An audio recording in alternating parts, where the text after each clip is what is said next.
자, 오늘 말씀을 같이 나누겠습니다. 사도행전 2장 38절 말씀을 함께 보겠습니다.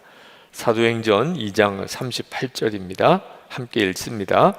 베드로가 이르되 너희가 회개하여 각각 예수 그리스도의 이름으로 세례를 받고 죄 사함을 받으라.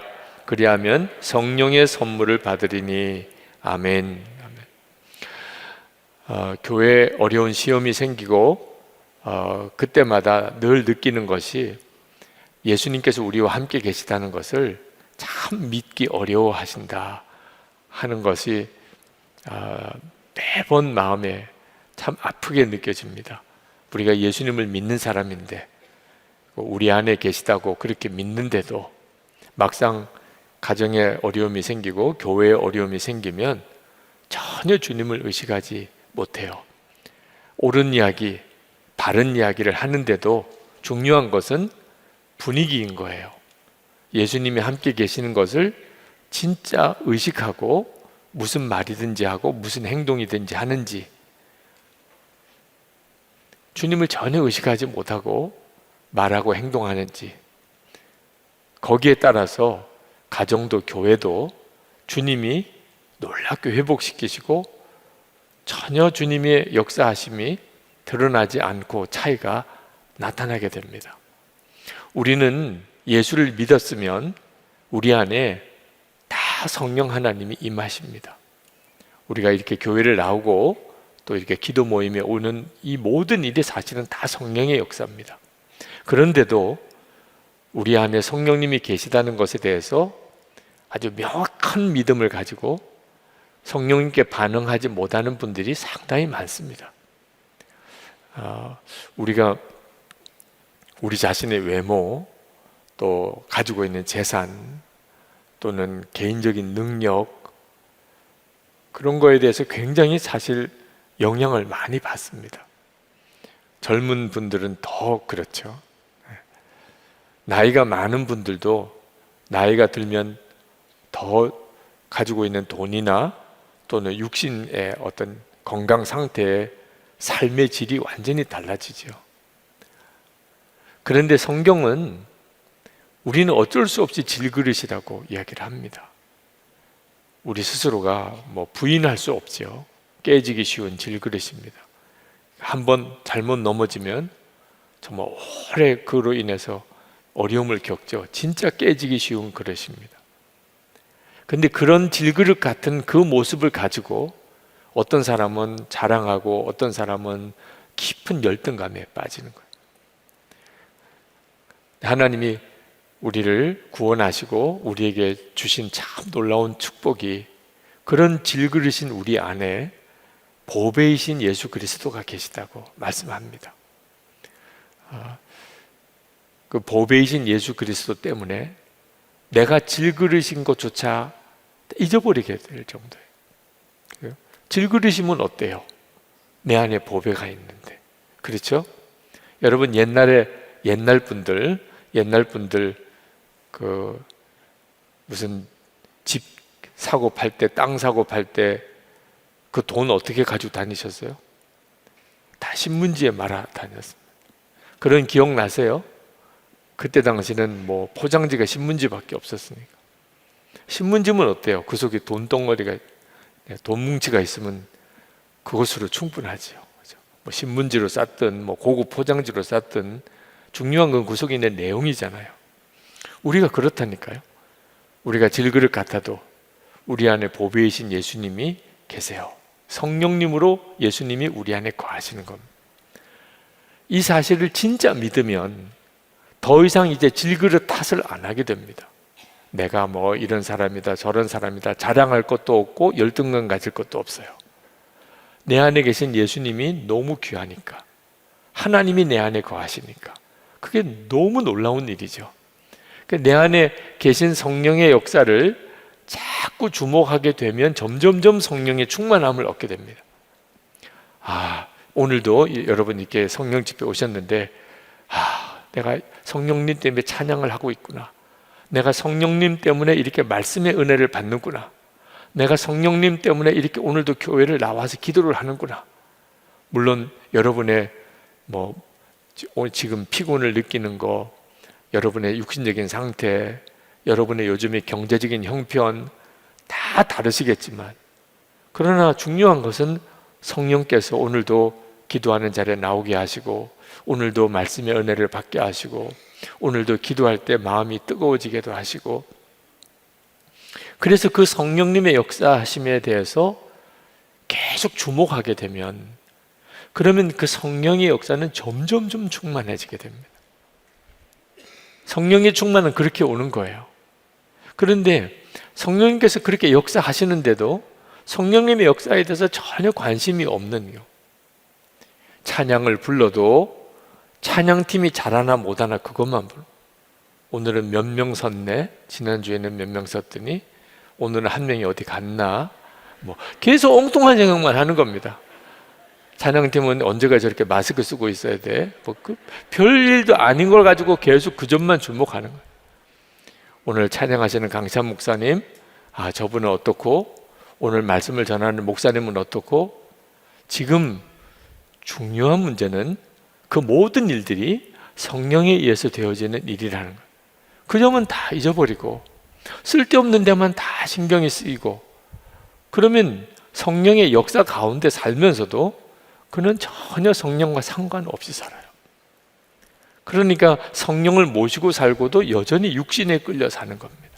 그래서 예수를 믿으면서도 실제로는 답답하게 좌절감 느끼고, 그리고 다 망가진 그런 형편 속의 삶을 살아가는 거예요.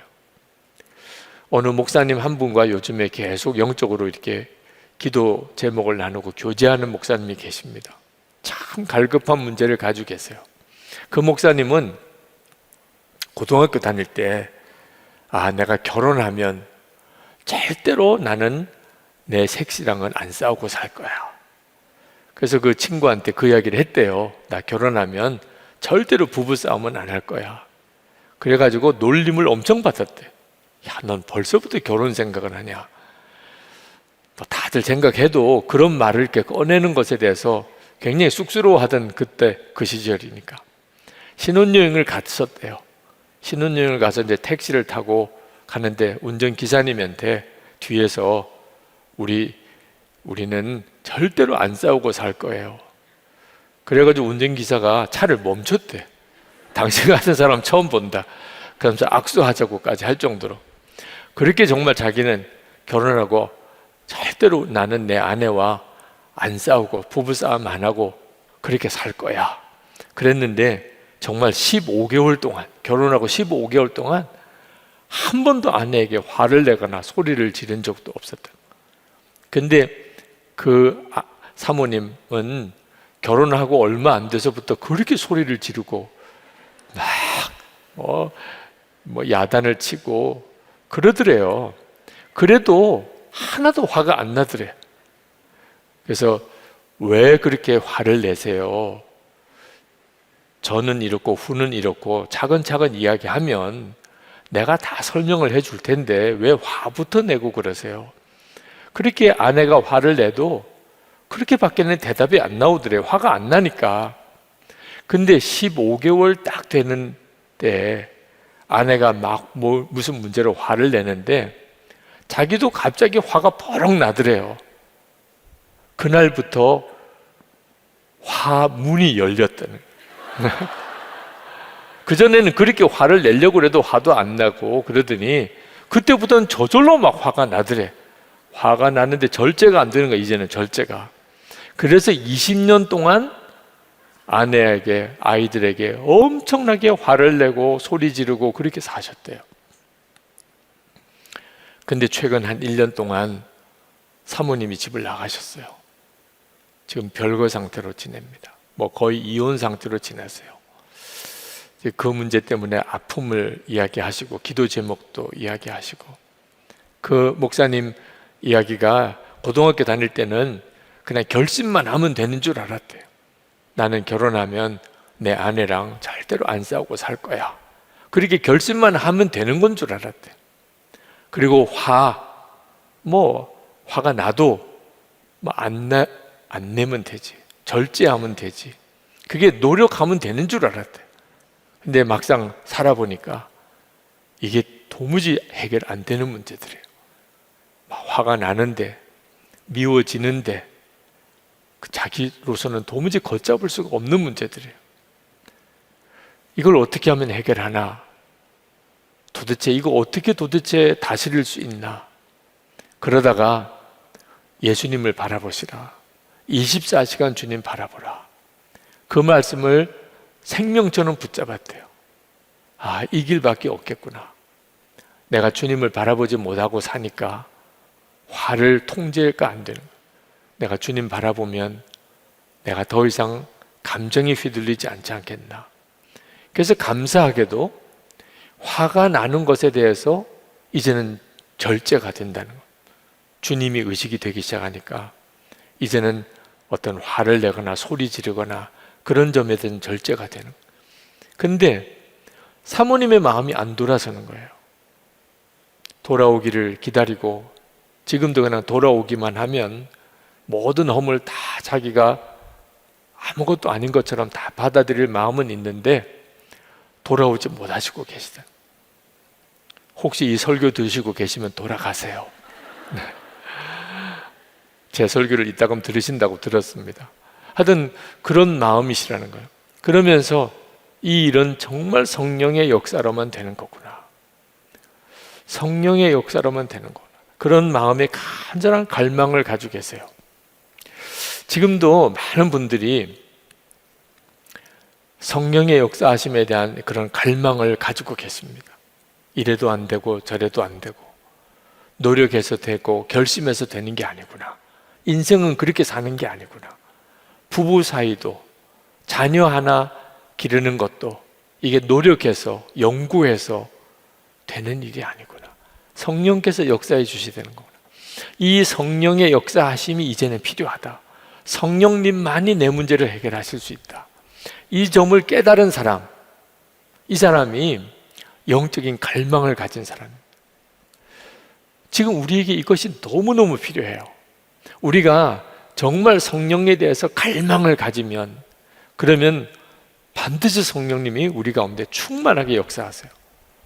계속 주님, 정말 주님, 매 순간 매일 주님 아니시면 저 못 삽니다. 우리 가정 주님 아니면 절대로 지켜지지 않습니다. 주님 아니면 내일 하루를 제가 못 버팁니다.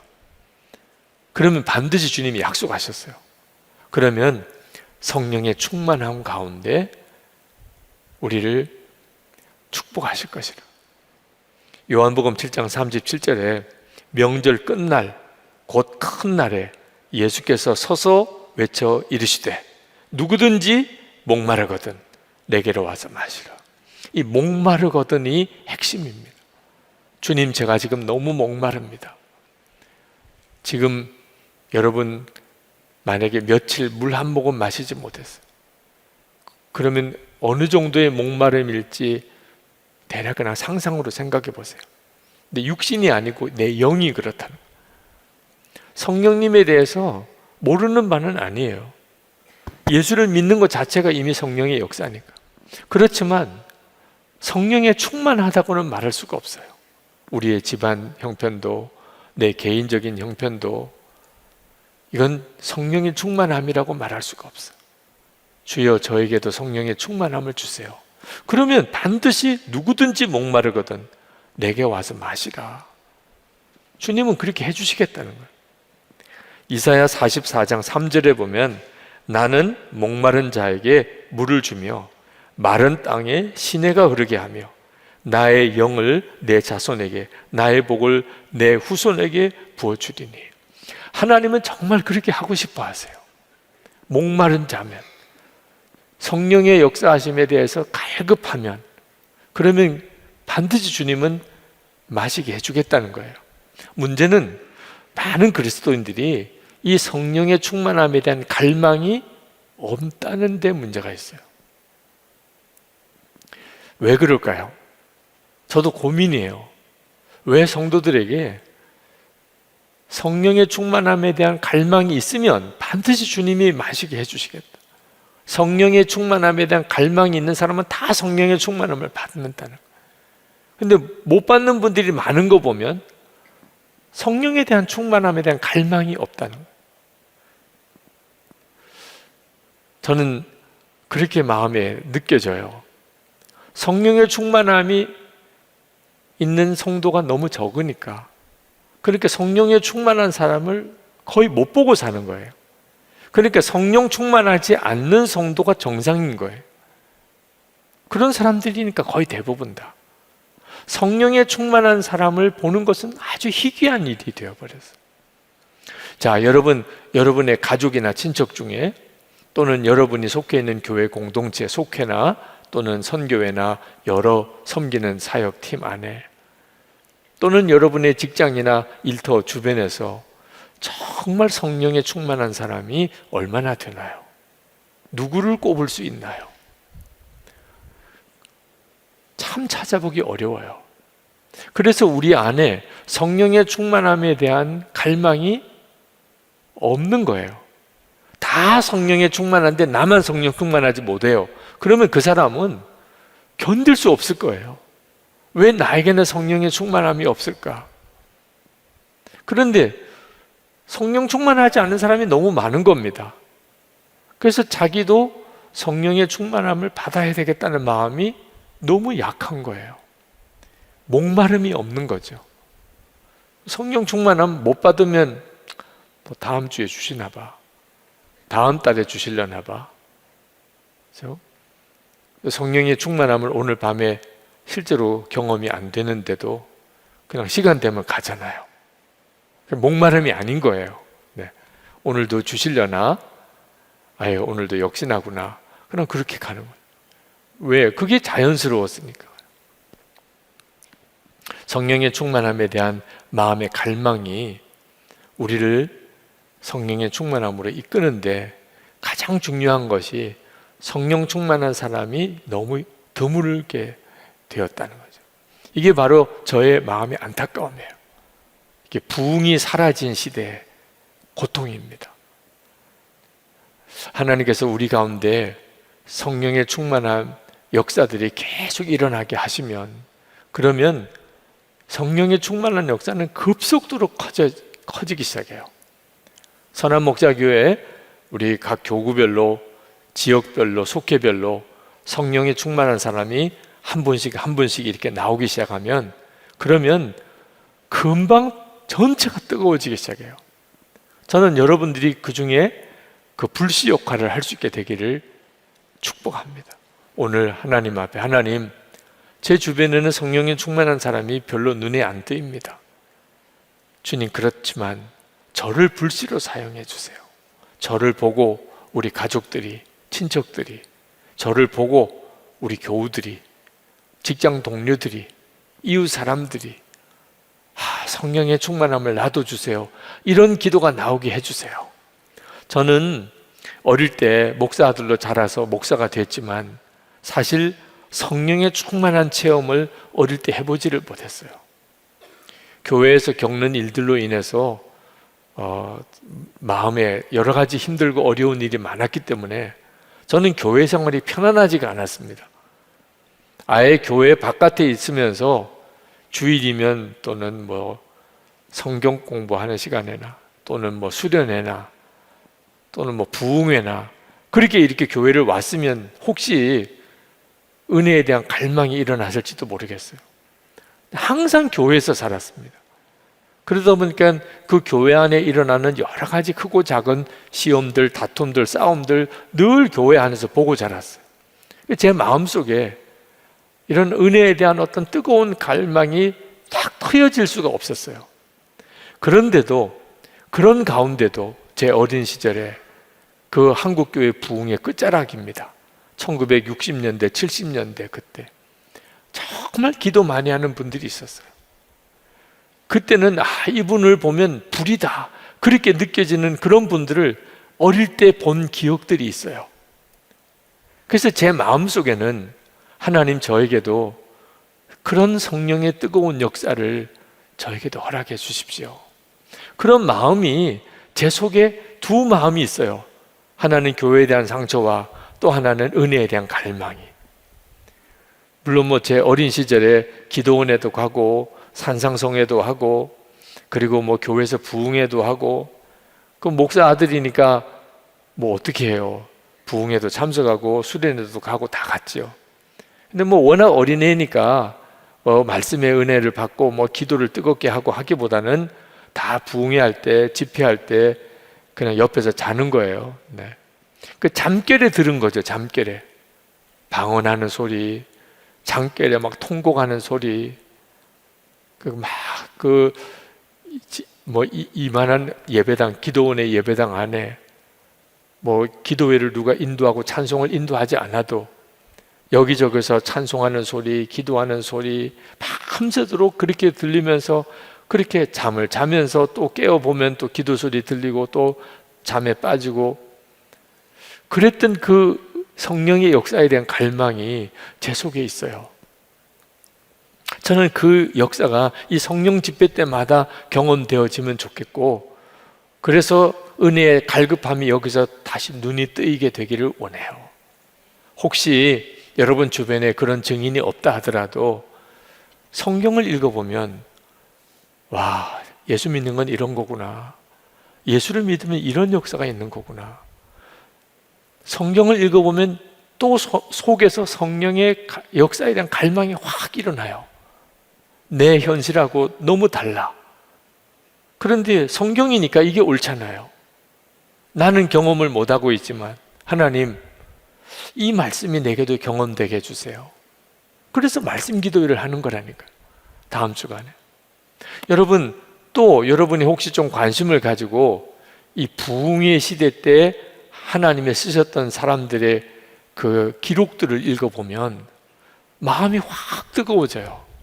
하나님, 이런 기도의 체험, 이런 성령의 체험, 이런 은혜의 체험을 저에게도 좀 주세요. 그렇게 돼요.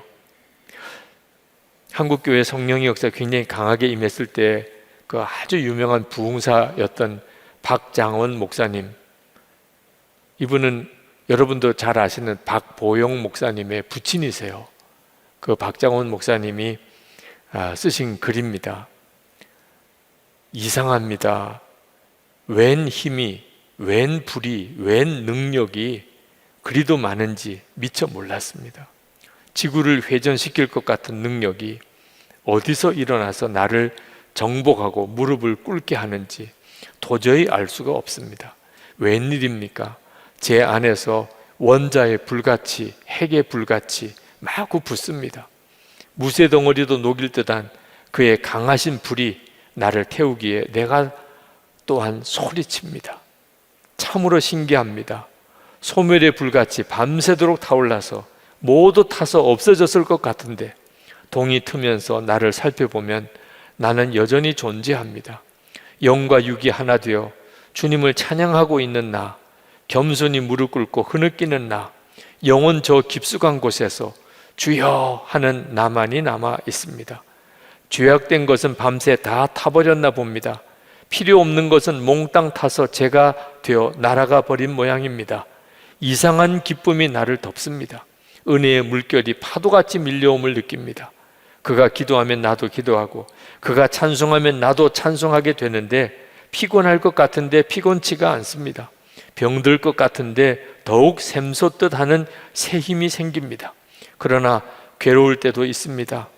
핍박과 비난의 소리가 높이 들려올 때가 있습니다. 내가 주춤하는, 그때 주춤하는 나에게 소리칩니다. 핍박을 받으리라 하였으니 두려워하지 말라 하십니다. 마지막 심판대 앞에 서서 보라는 것입니다. 그가 명령하시고 책망하시기에 따라가기로 했습니다.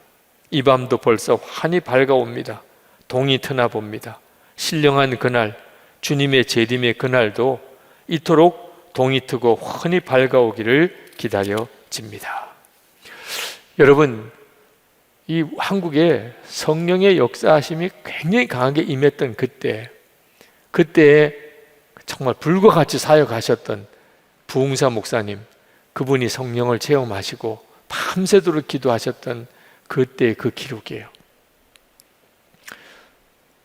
여러분 마음이 뜨겁지 않습니까? 하나님, 그런 은혜를 저도 경험하고 싶습니다. 이왕 예수를 믿고 사는 거, 그죠? 성령에 충만하고 기도에 충만하고 하나님께서 영안도 열어주시고 내게도 주님이 나에게 명하게 이끌어 주시는 은혜가 있으면 고난도 두렵지 않죠. 핍박이 있으리라. 주님, 그래도 저는 주님을 따라갑니다. 우리도 얼마든지 그렇게 할 수 있을 거란 말이에요. 이런 성령의 역사하심에 대한 간절한 마음의 갈망이 오늘 여러분에게 있다면, 일어난다면 그 말은 이제 곧 여러분들이 이런 성령의 역사를 받게 될 것이라는 증거이기도 합니다. 그러므로 오늘 이 시간 여러분의 마음에 나도 그런 성령의 충만함을 주세요. 나도 이 부흥의 시대 때 하나님의 사랑하는 성도들이 불을 받았다 그러고 마음이 완전히 새로워졌다 그러고 죽음도 두렵고 고난도 두렵지 않다, 원수도 다 사랑하게 됐다, 그랬던 역사가 내게도 일어나기 원합니다. 이런 마음이 있으면 이미 성령님은 엄청나게 강하게 역사한 거예요. 빌립보서 2장 13절에 이렇게 말씀합니다. 너희 안에서 행하시는 이는 하나님이시니 자기의 기쁘신 뜻을 위하여 너희에게 소원을 두고 행하게 하시나니. 그러니까 여러분의 마음에 소원이 일어나는, 세상 사람은 도무지 가질 수 없는 소원이에요. 세상 사람이 성령 충만함을 받기를 소원하겠습니까? 근데 내 마음속에는 성령의 충만함을 받고 싶어요. 그저 성령님 모시고 사는 정도가 아니고 이제는 성령님으로 살고 싶어요. 그러면 그 은혜를 받을 때가 아주 가까운 거예요. 이미 그런 소원을 주시는 분이 하나님이시니까. 할렐루야. 오늘 이 밤에 여러분이 하나님의 역사를 정확하게 딱 붙잡게 되기를 축복합니다. 성령께서 내 속에 임하시는 증거를 볼 줄 알아야 돼요. 그래야 우리가 계속 성령님을 주목하고 살게 됩니다. 성령님이 내 속에 역사하시는데도 그 증거를 정확하게 못 붙잡으면, 그러면 하루 종일 왜 주님은 내게 역사 안 하시나요? 그렇게 살게 돼요. 여러분 안에 성령이 임하시고 여러분에게 성령께서 역사하시는 가장 중요한 증거는 사도행전 2장 38절, 오늘 읽은 본문의 말씀, 베드로의 말이에요. 성령 받은 제자들을 보고 예루살렘 주민들이 아주 놀라서 모여들었습니다. 그때 그 예루살렘 주민들에게 베드로가 이렇게 이야기를 합니다. 베드로가 이르되 너희가 회개하여 각각 예수 그리스도의 이름으로 세례를 받고 죄 사함을 받으라. 그리하면 성령의 선물을 받으리니. 오늘 이 말씀을 있는 그대로만 보면 먼저 회개하고, 그리고 예수를 믿고 세례를 받고, 그리고 죄 사함을 받으면 성령을 선물로 받을 거다, 이런 순서로 읽어집니다. 근데 실제로는 내용상으로는 그런 게 아니에요. 이미 회개하고 성령의 역사입니다. 예수를 믿어 세례받고 성령님이 역사 안 하면 이렇게 될 수가 없어요. 그리고 죄 사함을 받고, 그리고 성령을 선물로 받는 게 사실은 다 동시에 일어나는 일이에요. 자, 여러분 안에 계신 성령께서 하시는 일을 영적으로 정확하게 분별하고 말씀으로 분별해야 돼요. 이것이 성령의 역사구나. 성령님이 지금 내 안에도 역사하고 계시는구나. 가장 확실한 근거가 되는 말씀이 이 말씀이에요.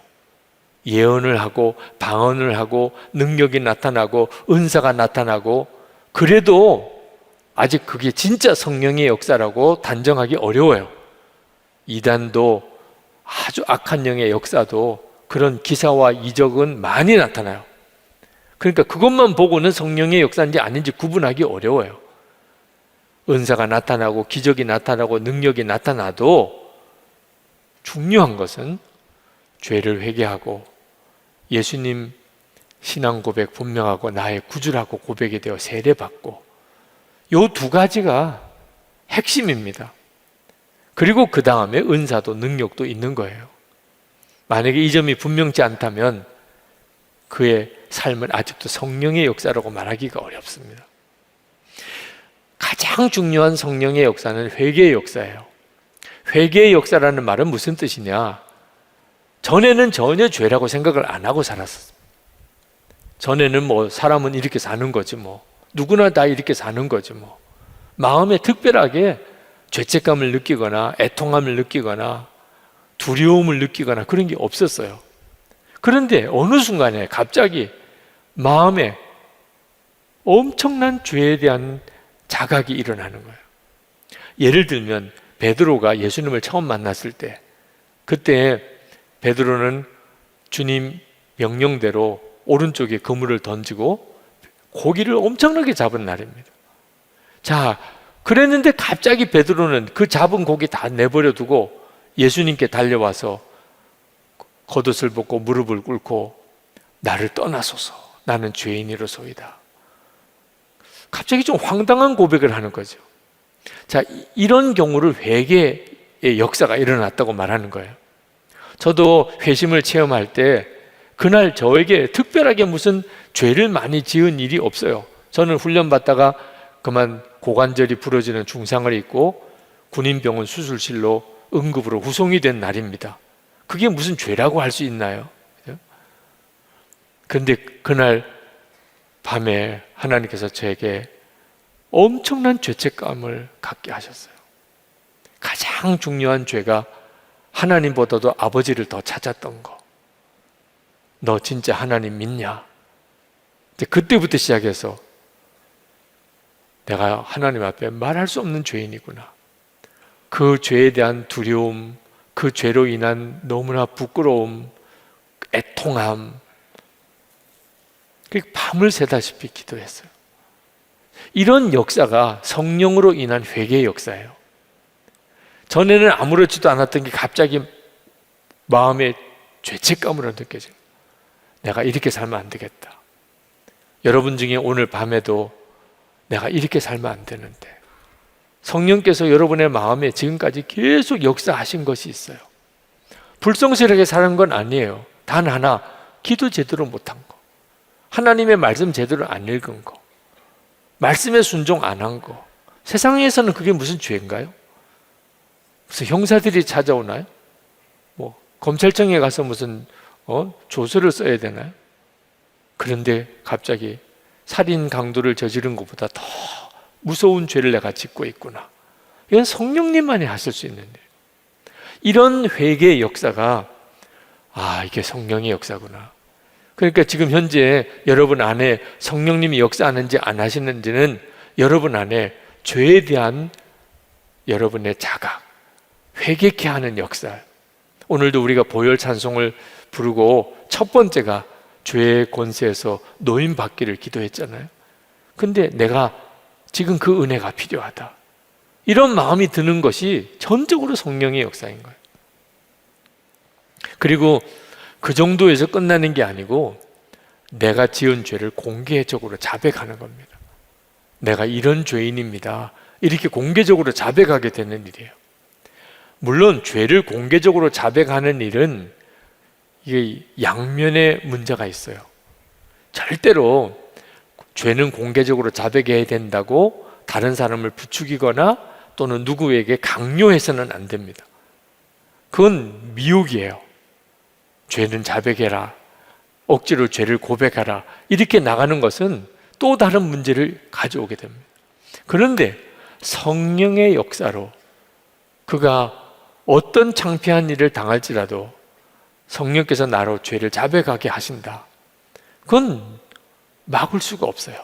그건 하나님이 부흥을 일으키시기 위해서 시작하는 부흥의 신호탄이에요. 사람은 다 부끄럽지요. 죄 지으면 다 부끄러움이 있는데 그 죄를 고백하게 되는 일은 성령님이 아니면 있을 수가 없는 일이에요. 우리 한국에 성령의 부흥이 일어날 때 1907년 평양 장대현 교회에서 신년 집회 때 성령이 임했습니다. 근데 그때 기록을 읽어보면 신년 집회가 2주간 동안 진행이 되었어요. 근데 길선주 장로님의 그 죄의 고백으로 인하여 부흥이 일어났던 것은 두 번째 주간 마지막 날입니다.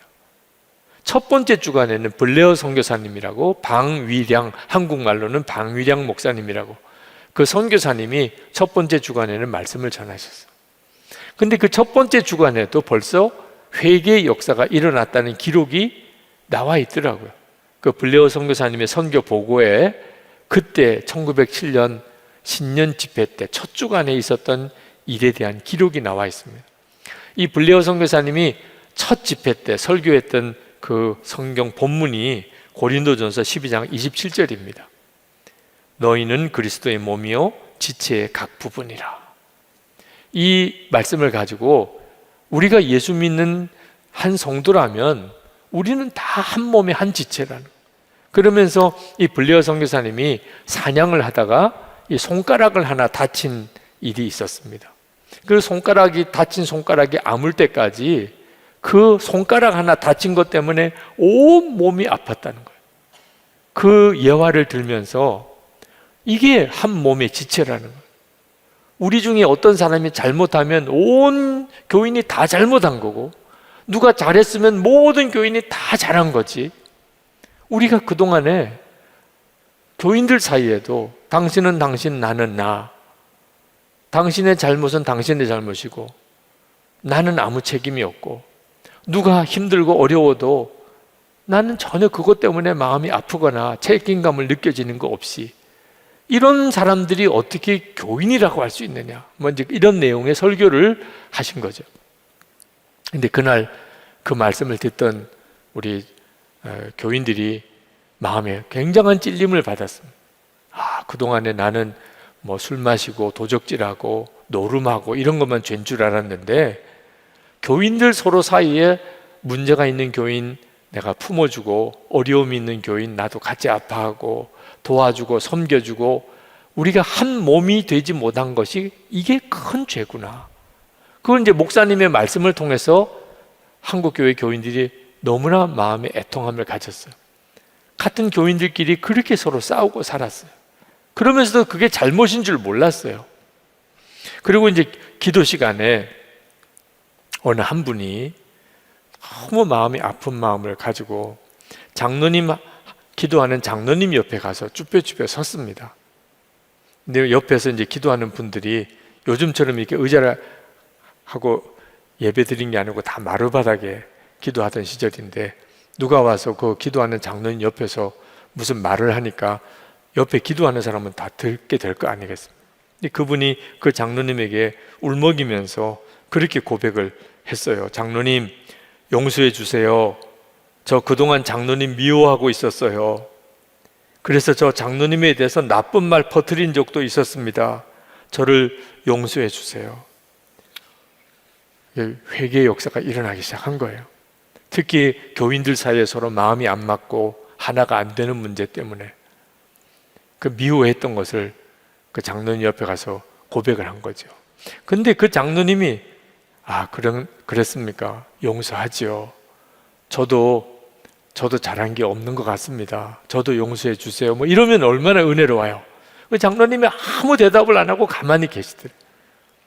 그리고 이 잘못했다고 말한 사람은 반응이 없으니까 자리로 돌아가야 될지 그냥 있어야 될지, 그러니 그 주변에 기도하는 사람이 다 속이 터지는 거죠. 빨리 장로님이 끌어안아 주든지, 저도 용서하겠습니다, 이렇게 응답이라도 해주면 얼마나 분위기가 좋겠어요. 그런데 끝까지 반응을 안 하신 거예요. 다들 마음은 무거웠는데 그 블레어 선교사님의 그날 기록 속에 보면 중요한 변화가 일어났다. 죄를 자백하기 시작했다. 사람들이 있는 앞에서 내가 당신 미워했습니다. 용서해 주십시오. 이런 역사가 일어난 것이 이건 너무 놀랍다. 그 다음 날 집회가 있었고 또 기도하는 시간에 이번에는 그 장로님이 교인들 앞에 나와 선 겁니다. 어제 그렇게 용서한다는 말도 안 하고 있던 그 장로님이 교인들 앞에 서서 고백을 했습니다. 나는 이때까지 하나님을 거역하는 죄를 범하고 있었습니다. 나는 교회 장로로서 나의 형제인 장로를 미워했을 뿐만 아니라 블레어 목사님, 그날 설교하신 블레어 목사님을 미워했습니다. 그렇게 이렇게 고백을 하고는 교인들이, 그것도 굉장히 충격인데, 그 강단 위에 있는 블레어 목사님을 이렇게 돌아보고 블레어 목사님한테 큰 소리로 저를 용서하실 수 있습니까? 저를 위해 기도해 주실 수 있습니까? 그리고는 자리에 들어가셔서 기도를 하는 거예요. 울면서 아버지, 아버지 하고. 그때 그 블레어 선교사님이 그때 장면을 이렇게 썼어요. 그때 예배당 지붕이 확 걷히면서 성령이 모든 회중 위에 임하는 것 같았다. 마치 무슨 산사태가 몰려오는 것처럼 성령이 모든 사람 위에 임하는 것 같았다. 분위기가 완전히 뭔가 달라지고 있다는 느낌이 든 거예요. 그 장로님 한 분이 내가 다른 장로님과도 싸우고 있고 블레어 선교사님도 자기가 미워했던 거 공개 자백하고 나를 위해서 기도해달라고 이렇게 요청하게 되니까 회중들 전체 분위기가 완전히 그냥 달라지는 것 같더라고요. 그리고 이 블레어 목사님이 강단에 내려와서 그 장로님 옆에 가서 그 장로님을 붙잡고 기도를 하기 시작을 했어요. 일찍이 나로서는 해본 적이 없는 간곡한 기도였다. 모든 사람이 다 남을 의식하지 않고 오직 하나님만을 향하여 자기의 사정을 호소하는 그런 기도를 드리기 시작했다. 나는 이때에 그 숱한 사람들이 오직 두려워하는 그 마음 하나로 하나님의 자비하심을 애원하는 음성을 들었다. 교만한 마음은 다 사라지고 말았다. 사람의 체면은 다 잊어버리고 오직 이때까지 자기들이 배반하던 예수를 하늘을 바라보면서 양심의 가책을 받아 주여 주여 우리를 버리지 마옵소서 라며 울부짖을 뿐이었다. 이런 회개가 이어진 중에 그 다음 주 집회 때 결선주 장로님의 회개와 그리고 강력한 성령의 기름 부음이 일어나는 온 교인들이 그냥 일어나서 줄을 서서 회개하는 역사가 일어났던 거예요. 저는 하나님이 우리 가운데는 어떻게 하실지는 저는 잘 모르겠어요. 그런데 아마 어떤 형태인지는 모르겠지만 내용은 똑같을 것 같아요. 우리에게도 성령께서 우리에게 우리가 무엇이 문제인지에 대한 통렬한 깨달음, 회개케 하시는 역사를 부어주시고 그 회개가 다른 사람도 알 수 있을 만큼 하게 되는 역사가 일어나게 될 거라는 우리가 다 느끼게 돼요. 이건 성령께서 하신 거야. 이건 그냥 사람이 인위적으로 만든 게 아니에요. 물론 이런 성령의 회개케 하시는 역사에도 순종하지 않는 사람들이 있었다고 그래요. 블레어 선교사님이 쓰신 책 속에 보면 그때 끝까지 회개 안 하는 사람들이 있었다는, 막 마음속에 죄책감으로 괴로워하는 것은 느낄 수 있는데 입을 열어서 그 자기 죄를 고백을 안 하는, 이런 사람들이 그 부흥의 때가 지나고 무서운 타락자가 되는, 그 도시에 가장 사악한 삶을 사는 사람으로 전락해 버리는 그 참 안타까운 내용을 그 책 속에 쓰셨어요. 그러니까 성령께서 회개케 하실 때 순종하느냐 안 하느냐는 그 사람의 삶 전체를 바꾸는 거예요. 이런 회개의 역사가 지금도 내 속에 일어나고 있는가? 그리고 또 하나가 예수님에 대한 그리스도라는 고백입니다. 그런 내 죄를 주님이 다 사해 주시고 그리고 하나님의 자녀가 되게 해 주신, 이제는 나는 더 이상 죄의 종이 아니고 예수님의 종이 되겠습니다. 이런 예수님에 대한 신앙 고백이 분명해지는 것, 그 방법으로 말씀하는 게 세례예요. 세례가 뭐냐면 공개적으로 나는 이제 예수님의 사람이 되었습니다. 더 이상 나는 죄의 종 아닙니다. 나는 이제 예수님의 종입니다. 그런 고백을 공개적으로 하는 거예요. 이 시대에는 세례 받으면 그러면 꼼짝없이 이제 고난 당해야 되고 순교도 당할 각오도 해야 되는 거예요. 요즘은 세례 받았다고 뭐 큰 문제가 될 게 없죠. 북한에 가면 달라요. 북한에 가면 세례 받는다 목숨 내놓아야 돼요. 그 시절이었어요. 여러분 중에 세례 엉터리로 받은 것 같다고 생각하는 분이 있으실 겁니다. 나 그때 무슨 정신으로 받았는지 몰라.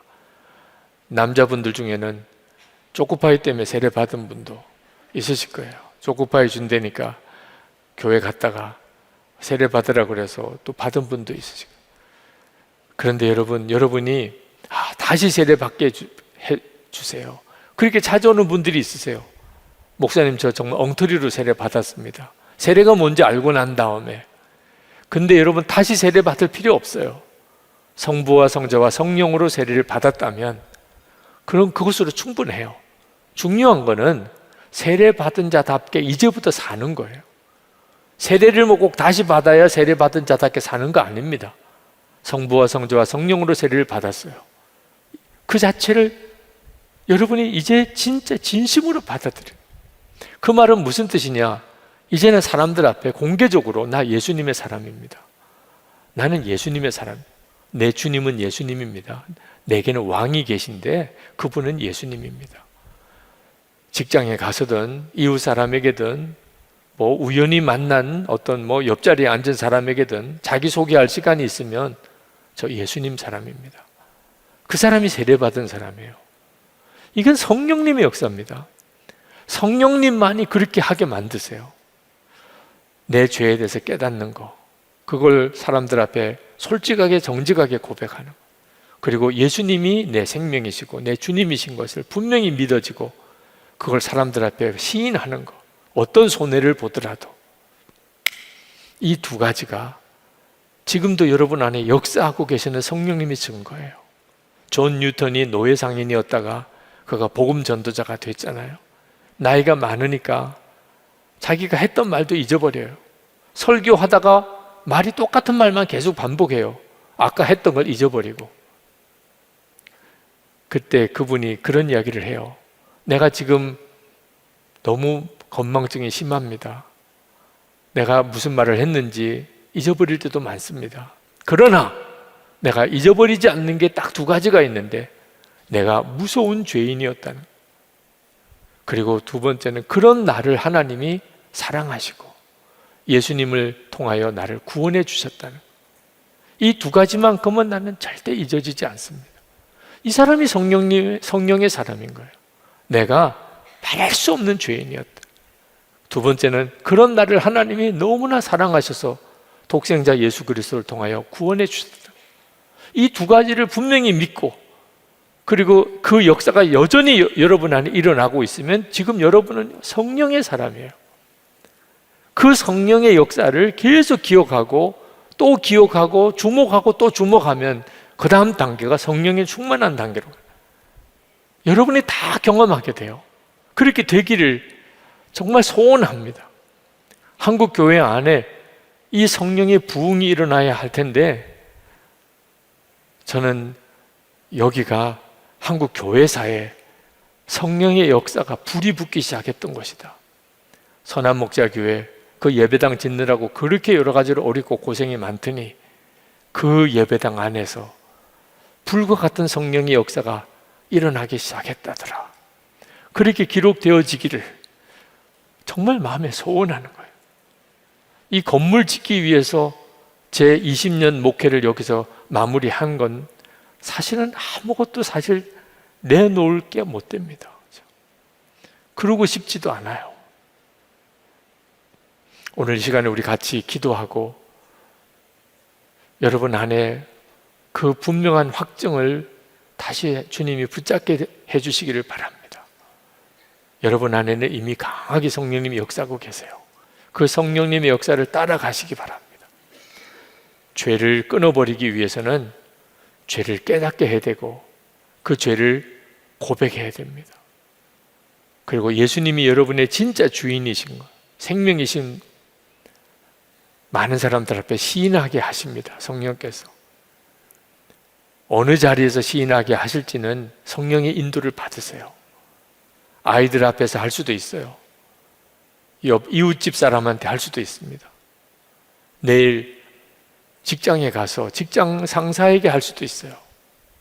그러나 성령의 이끄심을 순종하세요.